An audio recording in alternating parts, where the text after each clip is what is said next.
In pre-pandemic years, the Queen would host more than 50,000 people at various garden parties, lunches, dinners, banquets and receptions at Buckingham Palace. Amid a series of health concerns, Her Majesty has stepped back from royal duties in recent weeks. She missed the Remembrance Sunday service at the Cenotaph, and also pulled out of the COP2 summit, among a number of other scheduled engagements. However, she is still planning to welcome the entire royal family to Sandringham this Christmas. She will host the big festive get-together at the Norfolk residence after assuring her family she is feeling far better, and looking forward to kicking off celebrations, the Mirror's royal editor Russell Myers reported last week. When meeting the Queen, a certain protocol must be followed, even for family members. Although, this is expected to be relaxed behind closed doors, when the family gathers to eat, drink, and make up for last year's cancelled festivities. Guests must follow a 6-point protocol on all royal occasions, as detailed by royal author Karen Dolby in her book, The Wicked Wit of Queen Elizabeth II. The protocol, Ms. Dolby wrote, must give Her Majesty no little cause for amusement, privately at least. The first point, Ms. Dolby said, is that everyone must stand when the Queen enters the room, because she is never off duty.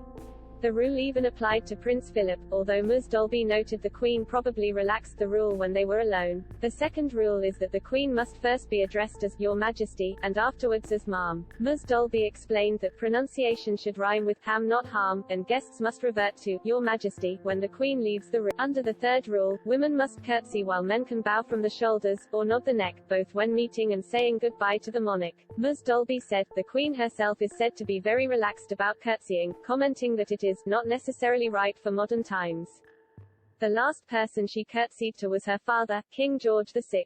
The fourth rule has been brushed aside somewhat in recent years, except for a few ceremonial occasions, owing to health and safety measures. Guests previously had to walk backwards when departing. For the penultimate rule, when dinner is served, no guest can begin eating before the Queen, nor can they continue once she has finished. The final rule is that Her Majesty is not supposed to be touched. Ms. Dolby wrote, if she offers a hand it is polite to take it, but for the briefest of touches rather than a full-on handshake. She continued, follow these rules and your meeting with the Queen should go without a hitch. But even those most trained in such matters can still slip up. Despite the general understanding that the Queen is not to be touched, there have been some notable breaches of this rule. During a 2018 Q&A session, Michelle Obama recalled the Queen once saying to her that royal protocol is rubbish. And former President Donald Trump reportedly managed to break royal protocol on 5 separate occasions.